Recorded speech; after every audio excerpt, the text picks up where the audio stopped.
ఎన్టీఆర్ జిల్లాలో అకాల వర్షం ధాటికి రైతులు దారుణంగా దెబ్బతిన్నారు. మామిడికాయలతో పాటు జొన్న, మొక్కజొన్న పంటలు నేలరాలాయి.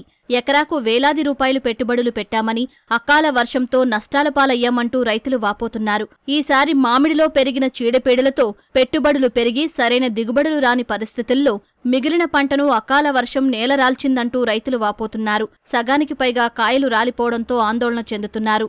ఈ సంవత్సరం మామిడి పూతలు తక్కువగా పూసినప్పటికీ పూసిన పూతలన్నీ తేనె మంచు పురుగు, నల్ల తామర పురుగుల వలన విపరీతంగా నష్టపోయామండి. అసలు పూతలన్నీ పిందలన్నీ రాలిపోయినాయి. అప్పుడే ఎక్కడ అరాకూర కొద్దిగా కాయలు 10%, 15% కాయలు చెట్టు మీద ఉండగాని అది నిన్న 3 రోజుల నుంచి కురిసిన అధిక వర్షాలు, గాలి దుమ్ముల వలన మొత్తం రాలిపోయినాయండి కింద.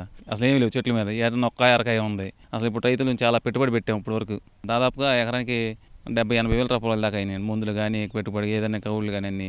ఇప్పుడు వెనక్కి వచ్చేది ₹1 కూడా లేదు. ఇప్పుడు ఈ పరిస్థితుల్లో గవర్నమెంట్ ఏమన్నా ఆదుకుంటే మాకు చాలా ప్రయోజనకరంగా ఉంటుందండి. మామిడి తోటలో తేనె బంక బట్టి పూత పూయలేదు. పూసిన పూతకేమో పిందలు పడి కాసిన కాయలు అయ్యాక ఈ 4 రోజులు మట్టి గాలి వాన వచ్చి మొత్తం ఉండాయి కూడా రాలిపోయినాయి. పెట్టుబడులు ఎక్కువ పెట్టాము.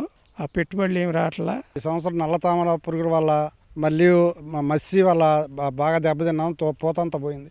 ఉన్న 4 కాయలు కూడా ఈ వర్షానికి దెబ్బతిన వల్ల నా పెట్టుబడి దగ్గరగా ఎకరానికి, నా దగ్గర ఉంది 70 నుంచి 80 వేలు ఖర్చు అయింది. ఇప్పుడు కేజీ మామిడిదా ₹10 అన్నారు. ఇవాళ ₹3 కూడా లేదు కేజీ. మంచి కాయలు కోసుకెళ్ళినా ₹3 అంటున్నారు. మరి వాళ్ళు ఏమంటారు, ఏమో వేలకు అమ్ముతున్నారు. మా దగ్గర ఏమో ₹3, కేజీ ₹4 అంటున్నారు.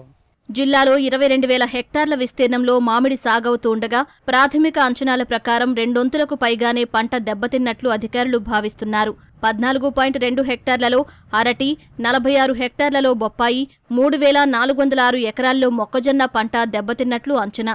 జిల్లాలో ప్రధానంగా తిరువూరు, రెడ్డిగూడెం, మైలవరం, కొండూరు, గంపలగూడెం, విజయవాడ గ్రామీణ మండలంలోని నున్న, కొత్తూరు, తాడేపల్లి ప్రాంతాల రైతులు దారుణంగా దెబ్బతిన్నారు. అకాల వర్షాలకు దెబ్బతిన్న పంటలకు పరిహారం అందించాలంటూ రైతులు కోరుతున్నారు.